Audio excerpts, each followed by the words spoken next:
will not pass. We will leave here tonight. This bill will not pass. And so you are the ones that are creating the shutdown. You have the power to decide what bills come to the floor. You are putting a bill on this floor that you know will not pass and will lead to a Republican shutdown. It's on you because you have the majority. Now, I want to talk about this other bill that was supposed to come up and that you refused to bring up. This bill was negotiated because we realized, for one, in our committee, the Energy and Commerce Committee, that people were suffering, right? They were suffering from high drug prices because of pharmaceutical benefit plans, PBMs, right? And so we put in the bill on a bipartisan basis a way of trying to bring prices down with PBM reform. We knew that consumers are being screwed all over the place, right? With shady things on website when they buy things, junk fees, all kinds of deceptive practices. So we put in on a bipartisan basis that we were going to get rid of junk fees, that we were going to get rid of deceptive practices, whether it went to a concert or a hotel or whatever it happened to be, because we cared on a bipartisan basis to try to bring prices down, to try to make things more fair for the consumer, for the American people. You took all that out. Why? Because a billionaire, Elon Musk, decided that we were going to act in favor, or the Republicans were supposed to act in favor of corporate interests, in favor of billionaires, in favor of special interests.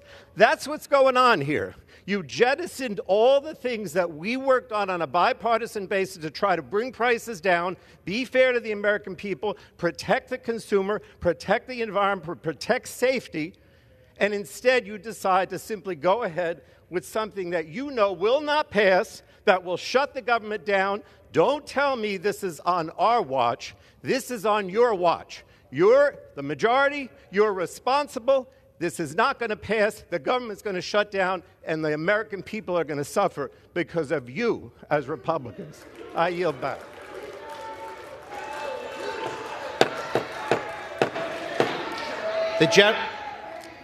Speak.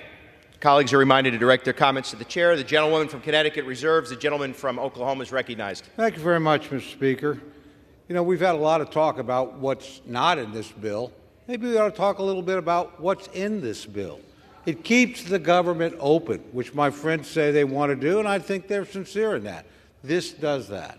It provides relief to people in the various disaster areas around the country at an amount that they agree to, and we agree to, and we share that in common. It provides aid for farmers who've suffered through several years of droughts and disaster and a systemic crisis that, as my friend from Missouri mentioned, is costing us farms. It extends important health care provisions into the next year.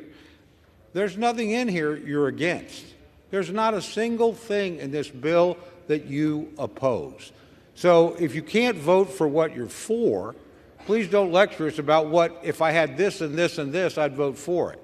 You vote no, you're voting to shut down the government. If you vote no, you're voting to deny aid to people with disaster. If you vote no, you're voting against helping American farmers and ranchers at a difficult time. And if you vote no, you're voting to strip important provisions that are being extended into next year.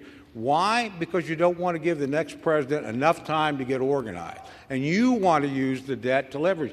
The extension of the debt ceiling is what we've done for the last 2 years. It's what you supported 2 years ago. There's no change in that whatsoever. So if you want to fight other things and other battles, that's great. I welcome that debate. I think it's a legitimate debate. But you're voting against a bill that everything in it you support. Every single thing. And you're doing that for political purposes.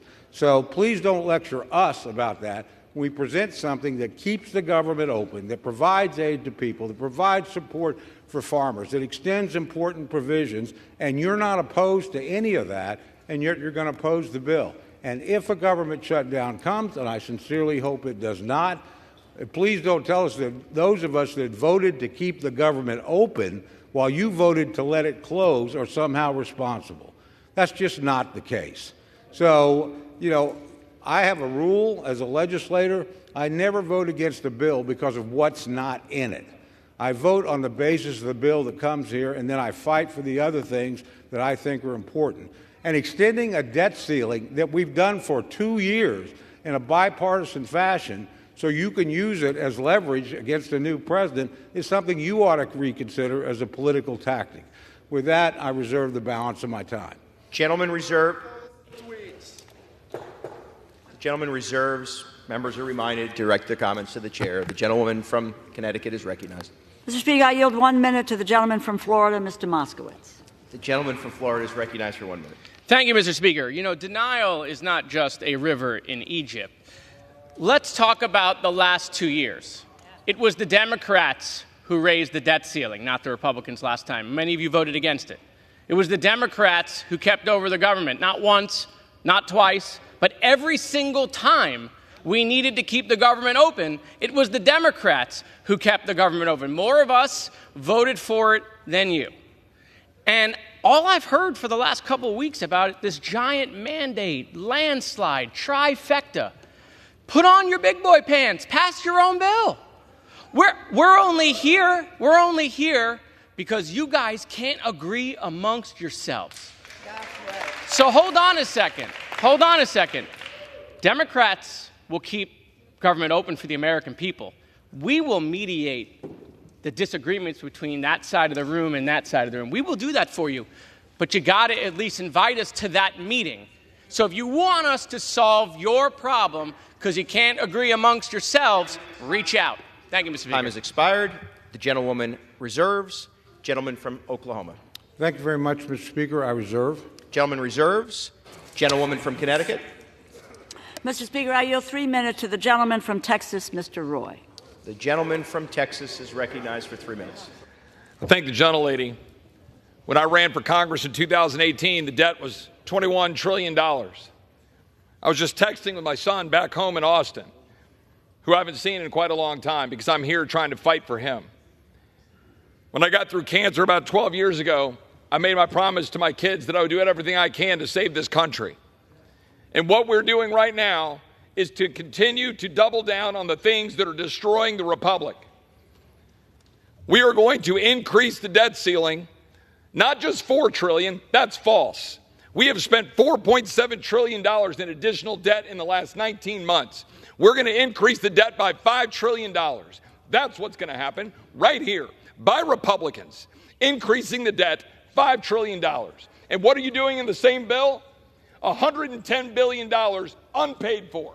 Because you never have any ounce of self-respect to go out and campaign saying you're going to balance the budget, and then you come in here and pass $110 billion unpaid for. On top of the $200 billion you did for WEP, you guys won't agree with that, but the fact of the matter is $330 billion. Congratulations, you've added to the debt since you were given the majority again on November 5th. It's embarrassing. It's shameful. Yes, I think this bill is better than it was yesterday on certain respects, but to take this bill yesterday and congratulate yourself because it's shorter in pages but increases the debt by $5 trillion is asinine. And that's precisely what Republicans are doing. I am absolutely sickened by a party that campaigns on fiscal responsibility and has the temerity to go forward to the American people and say, you think this is fiscally responsible. It is absolutely ridiculous. It also turns off PAYGO. It turns off the $1.7 trillion in automatic cuts under PAYGO. Because this side of the aisle is profoundly unserious about actually reducing deficits, just as my colleagues on the other side of the aisle are profoundly unserious about reducing deficits. The entire body has been racking up debt for my entire life. $36 trillion, $1 trillion of interest. We rack up $1 trillion every 100 days. Now, what are we going to do about it? We're going to run around and talk about cutting taxes, but not doing what's necessary to cut the spending along with the cut taxes. My other side of the aisle, my colleagues will say, oh no, we got to increase taxes, but we'll do anything to cut spending. And so here we sit in the same mess. And I got to be honest, I want to remind people, this is Article 1. I yield back. Gentleman yields. Gentlewoman reserves. Gentleman from Oklahoma. Thank you very much, Mr. Speaker. I yield myself such time as I may consume. Gentleman's recognized. This is a great debate. Nice to have the discussion, but we're here to consider a specific piece of legislation. This keeps the government open. What my friends want to do by voting no is effectively to shut it down. This provides relief to people in need. What my friends want to do by voting no is to keep that from happening. This provides aid to farmers and ranchers. What my friends want to do, and they actually favor the amounts and what have you, there's been no change in that regard, ends that. This extends important protections for the American people. So if a bill's got something in it and you support everything that's in it, and we continue the debt ceiling that we've had the last 2 years, then I'm mystified as to how you can go home and explain that, as I wanted to keep the government open, so I voted to shut it down. It's amazing to me. With that, I reserve the balance of my time. Gentleman reserves. Gentlewoman from Connecticut. Mr. Speaker, I am prepared to close. Gentlewoman reserves. The gentleman from Oklahoma. I still have speakers, Mr. Speaker. The gentleman is recognized. Thank you very much, Mr. Speaker. I yield 1 minute to my very good friend from Ohio, the distinguished chairman of the Judiciary Committee, Mr. Jordan. Gentleman's recognized. I thank the gentleman for yielding, Mr. Speaker. This bill is real simple. This bill helps the people who grow our food. Right. This bill helps people who were devastated by hurricanes this past fall. Right. And this bill funds the government at levels the Democrats agreed to. Right. To keep the government open over the holidays. Why the Democrats are opposed to this, I have no idea. I have no idea. So let's vote yes and spend at the levels everyone agreed to. And then in 3 months, we can have the debate and figure out where we're going from there. But this is a yes vote. I yield back. Gentleman yields. Gentleman reserves. Gentlewoman's recognized. I yield. Gentleman reserves. I yield 30 seconds to the gentleman from Tennessee, Mr. Cohen. Gentleman's recognized. Thank you. There are a lot of things in here that were taken out of the compromise bill that were good for the American people. And one of the things was dish payments, where you give money to hospitals to treat the least among us, the poorest people that need health care, and that was taken out of the bill. That's cruel, inhuman, and anti-Judeo-Christian. And that's one of the main reasons why I oppose this bill, because the hospitals that take care of those people are doing God's work, and they need to be given the monies they've been given in the past, a 1-year extension, and you took that out. That's wrong. I oppose the bill. Thank you. Gentleman yields. Gentlewoman reserves. Yes. Gentleman from Oklahoma. Thank you very much, Mr. Speaker. I yield 1 minute to the distinguished gentleman, my good friend from New York, Mr. Lawler. Gentleman from New York is recognized. Thank you, Mr. Chairman. Mr. Speaker, we are approaching Christmas and Hanukkah. And Americans all across this country care about this debate. They care about the specifics. But what they won't understand is when you vote no to continue funding the government to provide the services that they rely on. This is a clean CR. If you don't like it because it doesn't have a whole list of ornaments on the Christmas tree, I'm sorry. But the fact is that we are keeping the government funded. By the way, I would remind my Democratic colleagues, we could actually do our appropriations work if my senior senator from New York passed a single solitary appropriations bill on the Senate floor. He passed exactly 0. The fact is, we have to keep the government funded. That is our responsibility. An additional 30 seconds. Gentleman's recognized. We have to keep the government funded, live to fight another day. The fact is that we are not shutting the government down before Christmas. And I think everyone here has a responsibility to keep the government open and funded, and it requires a yes vote on this CR. It requires a yes vote on disaster relief. It requires a yes vote on providing our farmers the support that they need to put food on the table of the American people. And with that, I yield back to the chairman. Gentleman yields. Gentleman reserves. Gentlewoman's recognized. Yes. Speaker, I'm prepared to close. Gentlewoman reserves. The chair, I'm also prepared to close. Gentleman reserves. The gentlewoman from Connecticut is recognized. The American public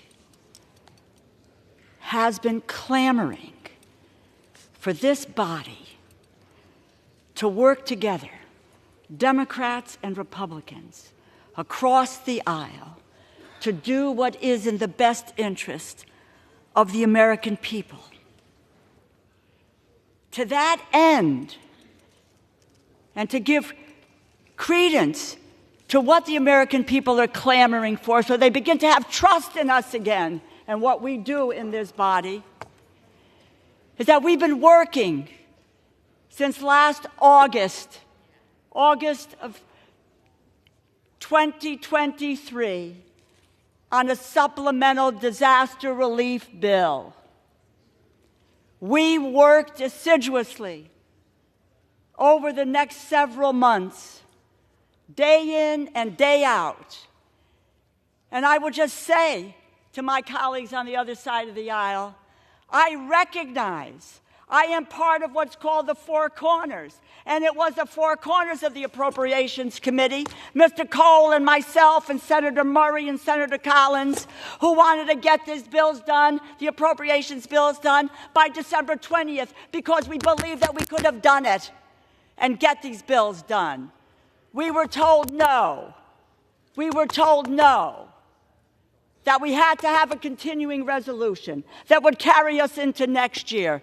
No government should be run by continuing resolutions. That is not good governance. But there are those in this body who don't know how to govern and don't care about governing. So we worked hard over the last several weeks, back and forth and back, to say, we can accept this, we can't accept that.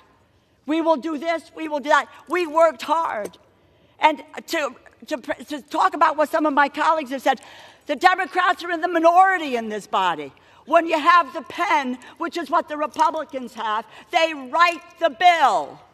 They write the bill. They post the bill. They agreed on a bill. They signed it.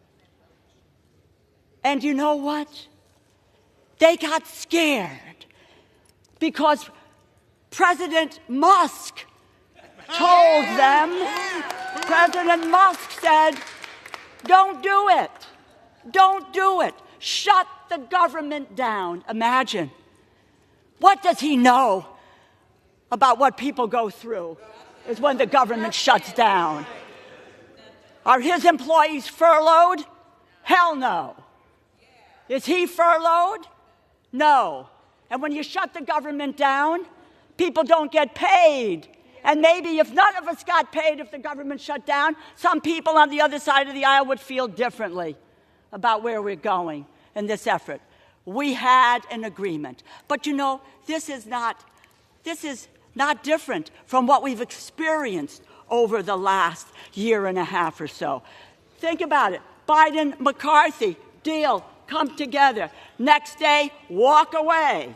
Johnson, Schumer, deal. Next day, walk away. And now this deal, walk away from it. Who do we trust in this body? And above all, can the American people trust us? Trust us with their lives. When we had a moment, when we came to agreement as Democrats and Republicans, and then we were able to say, let's move forward this country. You know, one of my colleagues, I think it was Congressman Neal, who said this.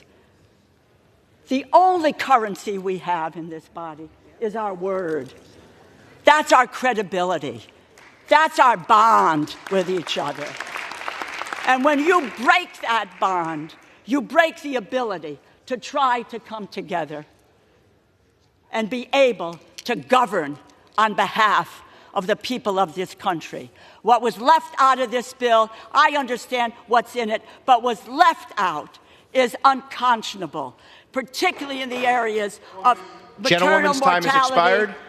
I implore my colleagues to vote no on this bill.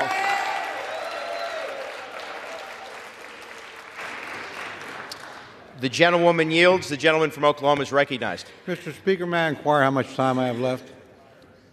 1.5 minutes. Thank you very much, Mr. Speaker. I yield myself the balance of my time. Gentleman's recognized. It's been an interesting debate. It's been a good debate. It's been a lot of interesting points made. But the fact is, there's nothing in this legislation that you oppose. You don't oppose keeping the government open. This keeps it open until March 14th. We're going to be voting for that in overwhelming numbers. You support aid to people in distress. This bill does that. You're going to be voting no. We're going to be voting yes. We think the rural economy is in crisis. There's important aid in here for it. Aid, you support it. We're going to be voting for it. You're going to be voting against it. That's just the facts. You consider legislation one piece at a time. There's not a single thing in here that you oppose, except maybe the debt limit extension, which is the same debt limit extension you supported 2 years ago. So I urge my colleagues to vote yes and keep the government open, help people in need, help the rural economy, and let us move forward with our work. With that, Mr. Speaker, I urge passage of the bill and yield back. Gentleman yields. The question is, will the House suspend the rules and pass the bill, H.R. 10515? Those in favor say aye. Aye. Those opposed say no. No. In the opinion of the chair, 2/3 being in the affirmative,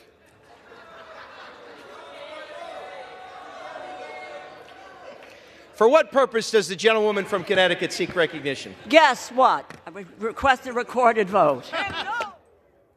Does the gentlewoman ask? And nays. With great surprise, the yeas and nays are requested. Those favoring a vote by the yeas and nays will rise. A sufficient number having risen, the yeas and nays are ordered. Members will record their votes by electronic device. This is a 15-minute vote.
On this vote, the yeas are 174, the nays are 235, one voting present, two-thirds not being in the affirmative. The rules are not suspended and the bill is not passed.